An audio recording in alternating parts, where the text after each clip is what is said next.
So, continuing with Dhamma Nupassana Satipatthana, the fourth foundation of mindfulness, the section on the 5 hindrances. And this will be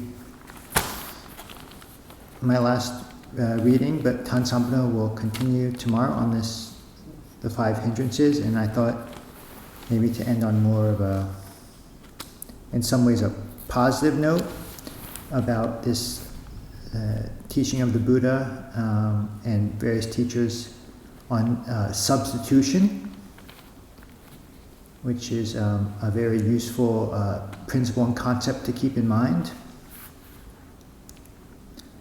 And so start with a verse from the Dhammapada, verse 290. If by forsaking unlimited ease, he would see an abundance of ease, the enlightened man would forsake the limited ease for the sake of the abundant.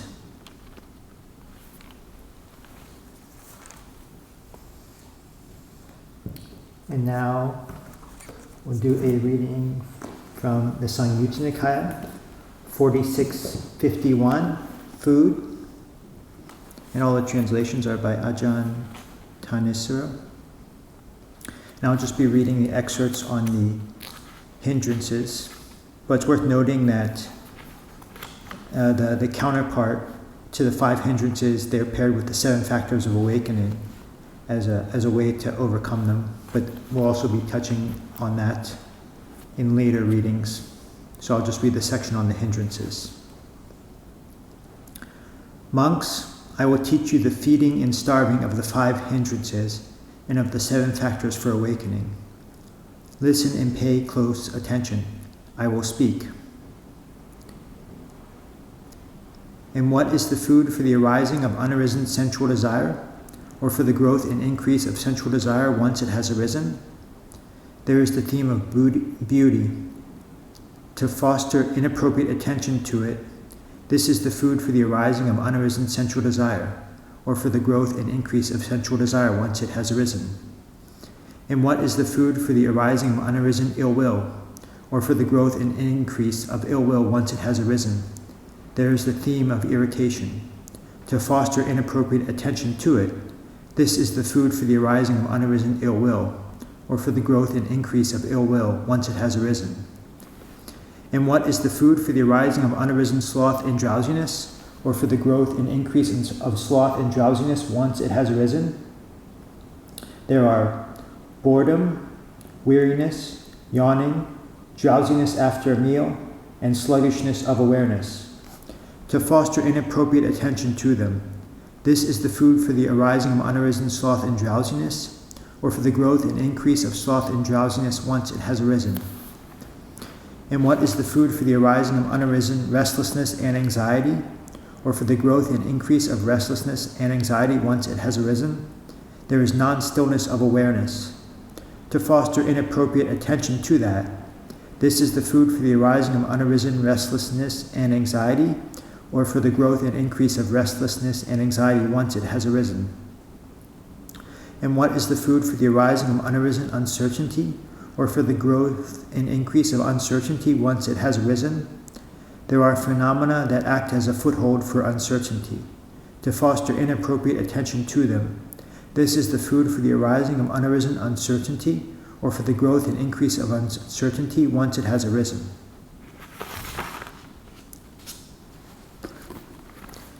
Now, starving the hindrances. Now, what is lack of food for the arising of unarisen sensual desire, or for the growth and increase of sensual desire once it has arisen? There is the theme of unattractiveness. To foster appropriate attention to it, this is lack of food for the arising of unarisen sensual desire, or for the growth and increase of sensual desire once it has arisen. And what is lack of food for the arising of unarisen ill will, or for the growth and increase of ill will once it has arisen? There is awareness release, note, through goodwill, compassion, empathetic joy, or equanimity. To foster appropriate attention to that, this is lack of food for the arising of unarisen ill will, or for the growth and increase of ill will once it has arisen. And what is lack of food for the arising of unarisen sloth and drowsiness, or for the growth and increase of sloth and drowsiness once it has arisen? There is the potential for effort, the potential for exertion, the potential for striving.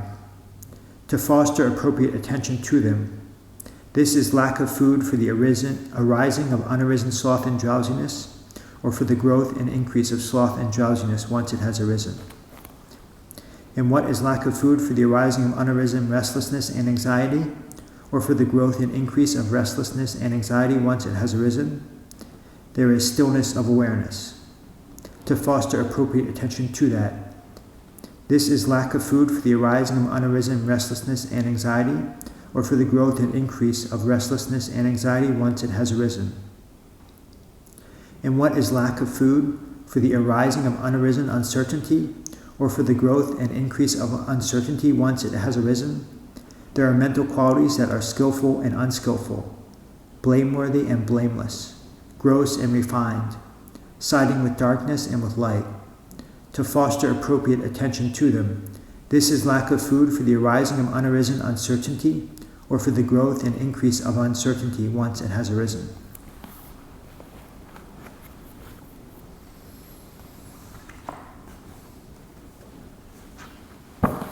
Now proceed with the sutta that was mentioned yesterday, the Majjhima Nikaya 20, the Vitakka Santana Sutta. And there are 5 different methods the Buddha recommends for abandoning unskillful thoughts. And the first one is substitution. And it's worth noting that the Buddha is very deliberate, so it's not an accident that I think substitution is first on the list.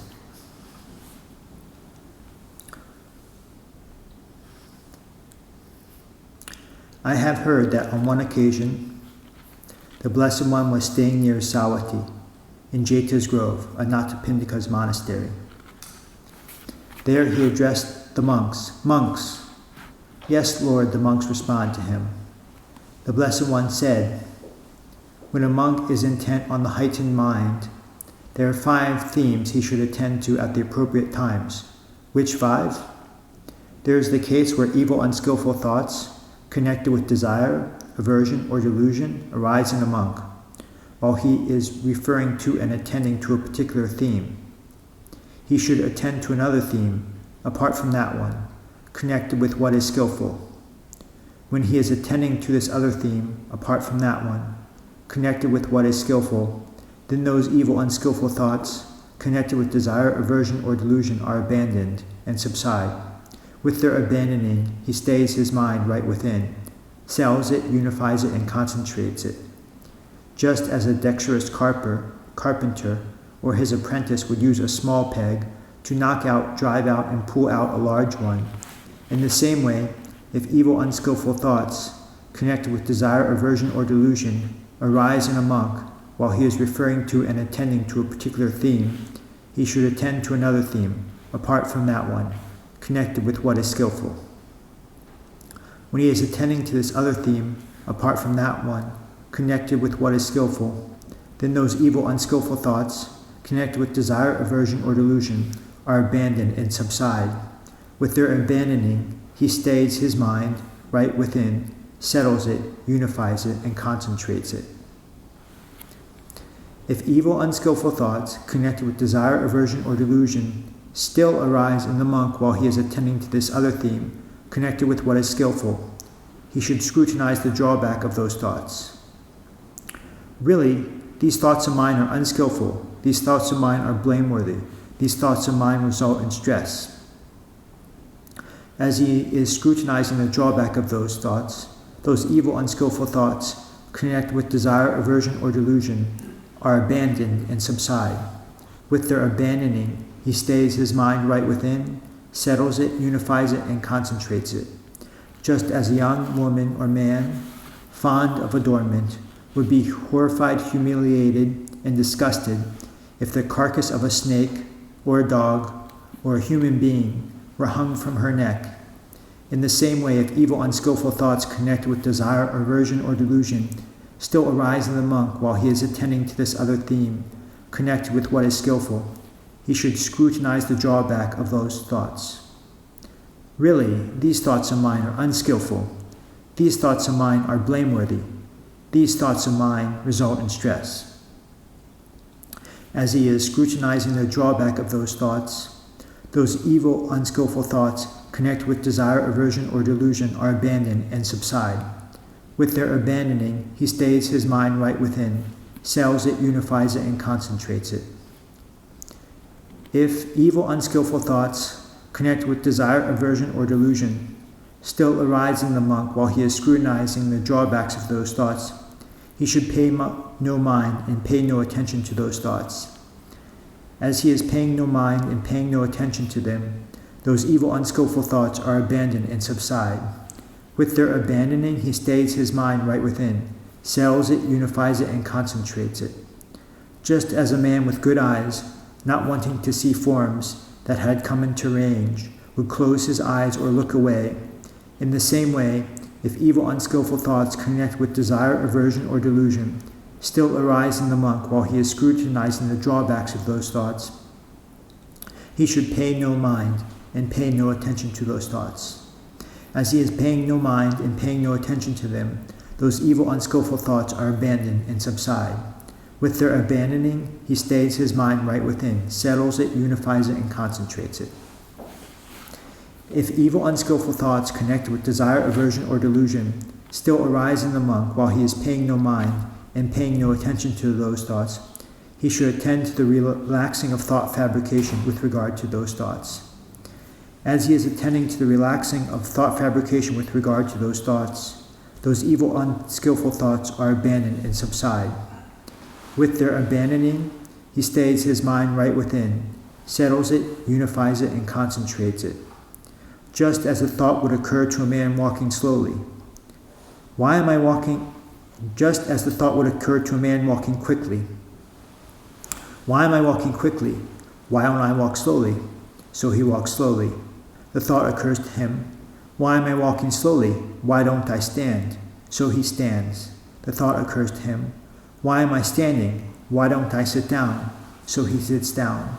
The thought occurs to him, why am I sitting? Why don't I lie down? So he lies down.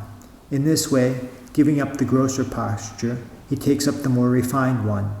In the same way, if evil, unskillful thoughts connect with desire, aversion, or delusion still arise in the monk while he is paying no mind and paying no attention to those thoughts, he should attend to the relaxing of thought fabrication with regard to those thoughts.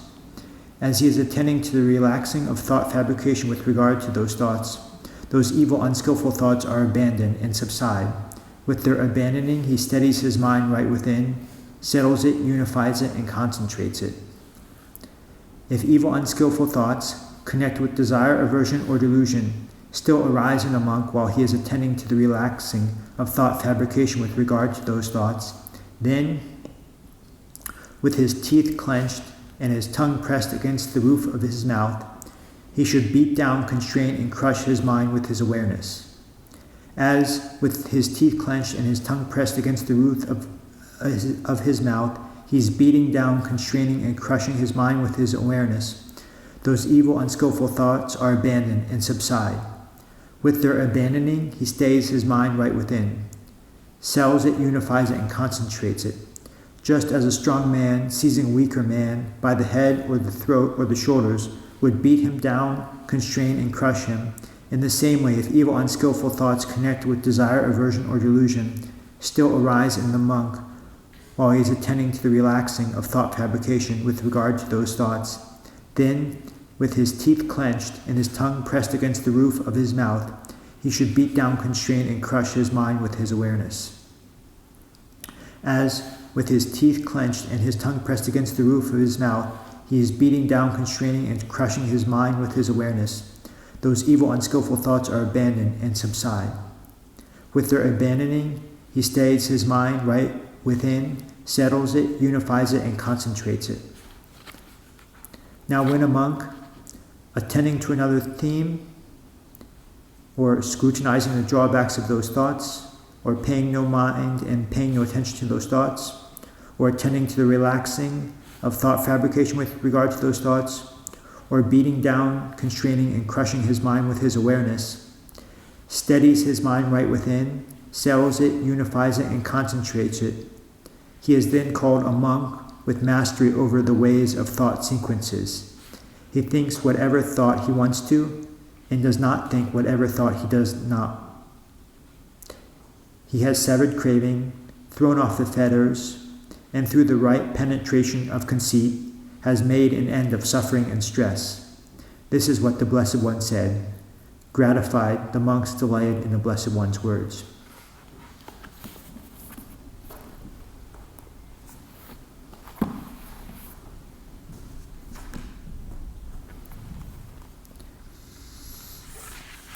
And finally, just do a short reading from A Meditators Tools, which is Ajahn Thanissaro compilation on the 10 recollections. And these are various tools we can use to brighten the mind, see what works to abandon the hindrances, what works with our whatever hindrances we're struggling with.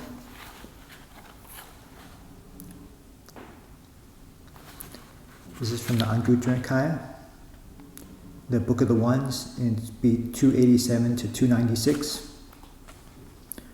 One thing, when developed and pursued, leads solely to disenchantment, to dispassion, to cessation, to stilling, to direct knowledge, to self-awakening, to unbinding. Which one thing? Recollection of the Buddha. This is one thing that, when developed and pursued, leads solely to disenchantment, to dispassion, to cessation, to stilling, to direct knowledge, to self-awakening, to unbinding. One thing, when developed and pursued, leads solely to disenchantment, to dispassion, to cessation, to stilling, to direct knowledge, to self-awakening, to unbinding. Which one thing? Recollection of the Dhamma, or recollection of the Sangha, recollection of virtue, recollection of generosity, recollection of the devas, mindfulness of in and out breathing, mindfulness of death, mindfulness immersed in the body, recollection of stilling. This is the one thing that, when developed and pursued, leads solely to disenchantment, to dispassion, to cessation, to stilling, to direct knowledge, to self-awakening, to unbinding. Okay, and now play a recording from Ajahn Amaro, who, if anyone doesn't know, is one of the founding co-abbots here for the first 14 or 15 years or so of Abhayagiri. And on this topic of substitution, it's a talk called Substitute Your Choice of Addiction. And although not specifically on meditation, it addresses this topic of substitution. And it seems to be giving a Dhamma talk in the context of people who maybe have substance abuse issues like alcohol or drugs. And I'll just play a part of the talk, and he's talking about how alcoholics, when they give up alcohol, he was finding in the groups they're talking to, they would switch to other substances, like eventually, for example, drinking lots of herbal tea or something like that. Slowly, then you could wean yourself off the cigarettes, and then slowly wean yourself off the coffee. I noticed even the ones who were taking themselves off the coffee, they drank an awful lot of chamomile tea or rooibos tea. There were kind of pints of decaf tea were going down. But I could relate to that. I was a heavy drinker as a teenager, and one of the reasons why I got to know a lot of the people in 12-step programs, that how for myself my own kind of history was thoroughly involved in that, and in my family I can't not that my whole family were drinkers, but I was given my own beer mug when I was 6. I kid you not. And a small one. I had my own. I came from a family that didn't shy away from that. And the Sunday lunch, I get an inch of beer in the bottom of my beer mug, and my father's logic was, he's got to start sometime. So I started drinking alcohol at the age of 6. So by the time I was 15 or 16, I was drinking a lot. But at that point, it was all kind of part of the kind of fun of being a reckless teenager, and so that was something that was just sort of part of what everybody was doing. That I was living with people I was at school with and people I hung out with, and that was all well and good. But then by the time I was 20, then I wasn't drinking just for fun, but I found I was more just drinking to forget, to not feel, to sort of wipe out the feelings of dukkha. And I didn't really realize what was happening, because it was I was not amongst a particularly abstemious crowd, and everybody was generally partying, the kind of people I was at college with or friends from where I grew up in Kent, and it was only one day, and I was in the local pub. It's a small village in Kent, and it was a Tuesday lunchtime, and there was only 3 of us in the pub. And it was a friend of mine who was she was a kind of party animal herself, so she wasn't the kind of straight-laced, abstemious type at all. And she wanted me to meet this friend of hers who was had come down from the north of England, and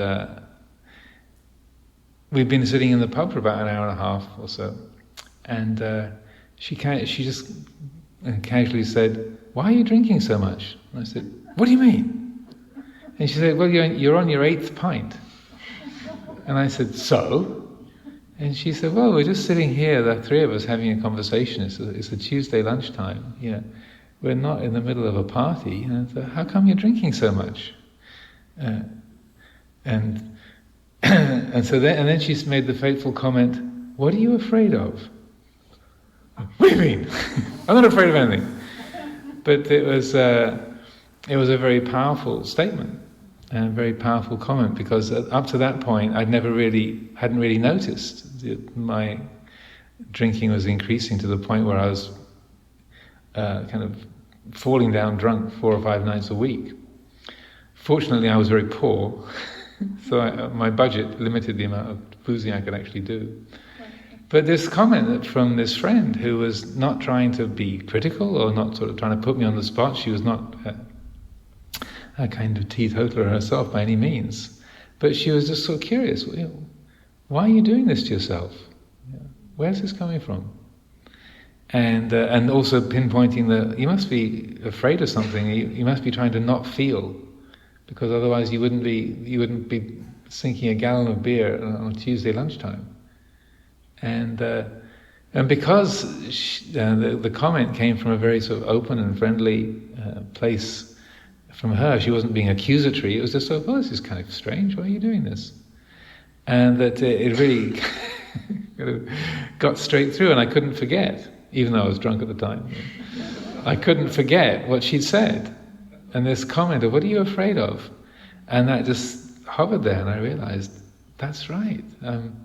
I'm drinking just to stop feeling. I'm afraid of these feelings of sort of insecurity and unhappiness, and that's where this is coming from. So that caused me to decide for my 21st birthday present to myself, to stop drinking. And at the time, I didn't realize I was going to be living for the rest of my life in a Buddhist monastery. That was not on my program at the time. And the reason why I'm telling this story is because I decided to stop drinking, because I realized, better than just hiding away from these feelings, it's much better to sort of turn and face it, to meet what is the cause of these kind of feelings of insecurity. far better to turn towards it and look at it. I didn't really know how to do that, but I knew it was. I suspected that was a good thing to do, and so then a few months later, so I left England just after my 21st birthday in September of '77, and then in January of '78 I was in the monastery in Thailand. So just about 4 months later, without really planning that. So then it was living in a Buddhist monastery is a really great way to stop drinking. Because there's no booze around, no one is around you is drinking, and it's completely verboten, and you've got no money. So, so it was a really great way to support my resolution. And I suspect if I wasn't living in a monastery, my resolution wouldn't have lasted quite so strongly. But it was what was kind of interesting was that. Whereas when I was before I went into the monastery, I could see that I was drinking so much and getting blasted. So because I was trying to be the sort of the most the most sort of extreme or the most sort of comprehensive party goer, and that I was doing the sort of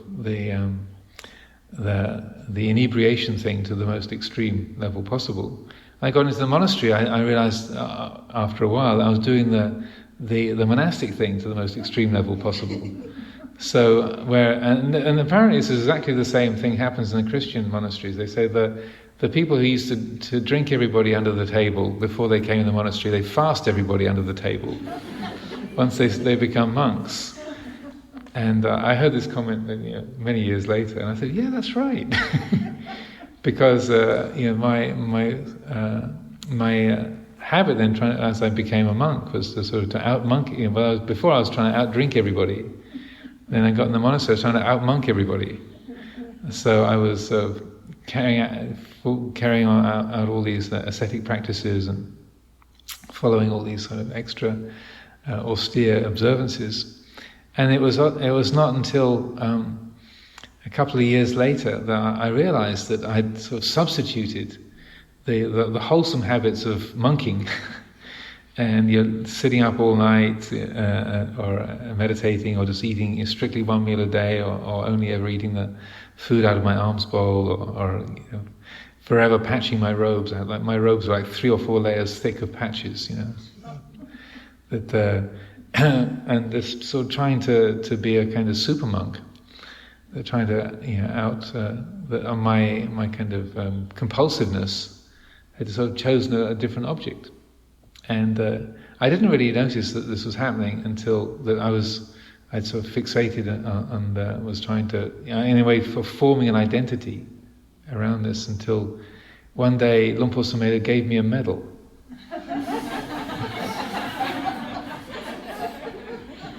He did. There was this kind of, it was like a medallion, like a little Buddhist medallion. It looked just like a medal. It had like a little sort of. It was bronze, and it had a little bar across the top, and then a diamond-shaped medallion with the Buddha's face on it. And it looked just like a kind of military medal. And then Luang Por kind of gave it to me and said, "Here's a medal for you, Venerable." Yeah, to the kind of champion monk. And at the time, I was still so absorbed in trying to out-monk everybody. I thought, "Oh, great!" He recognizes how special I am, and it was funny in its own way. And then in retrospect, I began to see what was happening, but. I think that's important to see that even though I was kind of obsessed with trying to, and taking the monastic life and its traditions and practices, I was had sort of substituted that for getting loaded on alcohol and drugs. But it was a much more wholesome set of objects, and so it was rather like substituting the cigarettes for the alcohol and the coffee for the cigarettes and the rooibos tea for the coffee. That yes, I did get totally lost in trying to sort of out-monk everyone, but at least there was much less damage being caused along the way. And so that when we see that we have particular obsessions or addictions, compulsions, then this process of substitution, substituting a wholesome object for an unwholesome one, is not to be sneezed at. It's my experience of that is really, the Buddha was incredibly wise and very, very practical. He saw how this works, and that slowly but surely you get to recognize the patterns, and that you use more and more benign and wholesome, benevolent objects until finally you're able to free the heart from that kind of compulsiveness as habits altogether. Maybe just a last little.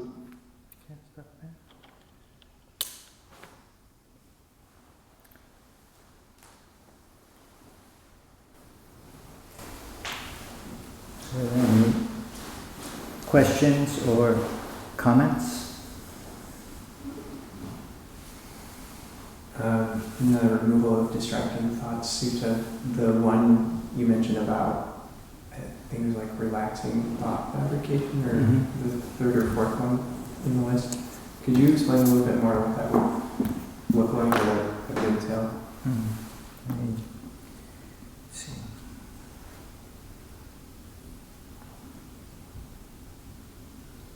Oh yeah, when the analogy is one goes from walking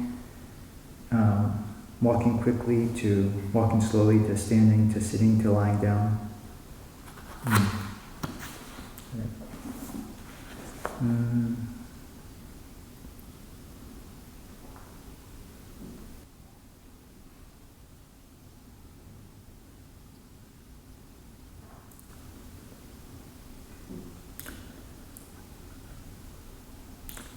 Well, maybe just comment. I mean, I think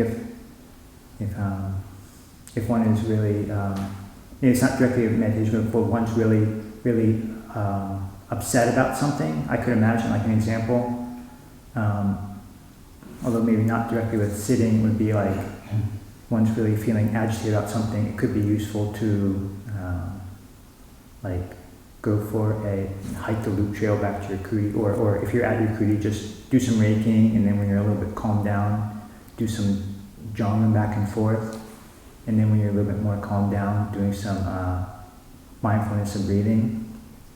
So that's an idea I have with the Ajahns having ideas.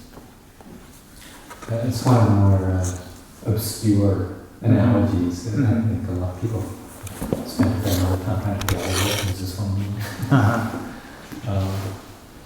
I think that actually, you don't have Bhikkhu Bodhi's. He has a comment about it in the footnotes. Bhikkhu Bodhi does, but that's okay. That the commentaries have some sort of take on it. I think it's I can't remember exactly what the commentaries take. I've heard several different things, but the one that makes the most sense to me is you're not attending to the gross manifestation of this particular thought pattern in terms of just living with that ongoing proliferating thought. These other techniques that you've tried, the first three, didn't work, but this one is sort of like, okay, look a little bit deeper to the origin of it, the thought, the fabrication of the thought, I think is how it's translated, thought fabrication. Yeah, the thought fabrication process. So, okay, well, there's this thought going on, and I can't get rid of it. What is supporting it a little bit deeper down in the mind and the heart? So like, okay, there's all this gross activity going on, Let's damp it down a little bit and look a little bit lower underneath it as to what's feeding it, what's fabricating it, what's feeding that particular thought. And the conceptual level is very surface. And if you go down a little bit lower to maybe the feeling or the hindrance that's kind of nourishing it, like a sense of restlessness or a sense of irritation, what is on a more affective level, what is it that's actually feeding this thought process? So kind of like taking it down the steps, relaxing, feeling the effects in the body, looking at the origin as an energetic kind of occurrence, and then saying, okay, and maybe even going to the point of like saying, well, how does this relate to the hindrances, you know? Okay, there's a sense of restlessness, there's a sense of irritation, or a sense of desire that's underneath it. So you're taking it down, slowing down the mental conceptualizing, damping it down, and saying, okay, can I feel that set in my body? What's that like? Okay, can I bring that down and still that a little bit more? You know, sort of like taking it back to its origin. That's how I usually deal with it. I think Ajahn Amaro once, and this was many, many years ago, he said that he interpreted that as, and I tried this for a while, it was just too heavy, but it was sort of like looking at this, the thought that you're obsessing about, that you won't drop, and saying, okay, well, what was the thought just before that? Taking it back a step to the previous thought, and then back to the previous thought, back to the previous thought, and then going to the point where it just, you know, the original thought surfaced from somewhere, and by the time you do that, you've lost the obsession. And I tried that, and I guess that was successful for him. I tried that myself, and it just got just increased my proliferation. So I decided to go back down to a deeper level, more on the affective, the feeling term. I think metaphorically, it's if you think about the four postures, and if we're thinking about slowing down something, and obviously metaphorically you can see how that's a slowing down perception of the four postures. But then if you also think of like a couple of other metaphorical examples would be like when you're walking, you're on the least amount of your body, right? Because your feet are moving. When you're standing, you get even more of your base. When you're sitting, you get even more. When you're laying your whole body down. So it comes back down to like getting more of a firmer and firmer foundation into your thought process and understanding. And similarly, obviously, like there's that slowing down of these kind of postural changes in terms of just the energetic feel of the body. So that's, those are I think just metaphorically, the Buddha is using those as very good examples. So it's just another way I think of thinking about it. I just wonder how literally the analogy applies to the relaxing thought formations in terms of when the Buddha says if you're walking then you think, well, why don't I stand? Or if you're standing you think, why don't I sit? So I wonder if it could be like a form of self-talk with the thought fabrications itself, like, wow, I'm really going kind of stir crazy here, why don't you calm down a little bit? Or like, I wonder if that could be a potential tool. Yeah, I was sort of thinking, maybe something along those lines, that like if one, if you go out and somebody, or you have a phone conversation with a relative or something, and they sort of like blast you and say something nasty about you, to immediately start doing metta for them might not work, but you kind of like have to keep like downshifting, like come back to the body and then relax and then gradually calm yourself down, and maybe later, eventually you might be able to start wishing them well. So what you were saying. Kind of talking yourself down. Yeah, that makes a lot of sense. I think, I can't remember exactly how Ajahn Jeff just translated it, but it's like stilling the formation of that thought formation. So if you're trying to still the formative process, it's kind of like whatever works, kind of like some of that, like you were saying, some of that skillful talking to yourself, like, why am I going on and on about this, why don't I kind of settle down a little bit? If that kind of talking to yourself slows this, or stills that formation of the thought, that formative process, it works, or like attending to the feeling or the body, relaxing the body. If that works, that's attending to the stilling of the formation.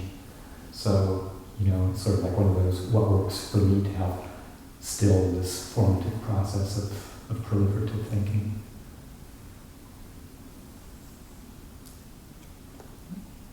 Yeah. Ajahn just translated, he should attend to the relaxing of thought fabrication with regard to those thoughts. Yeah, so it seems like there could be a variety of techniques to do just that. Mm-hmm.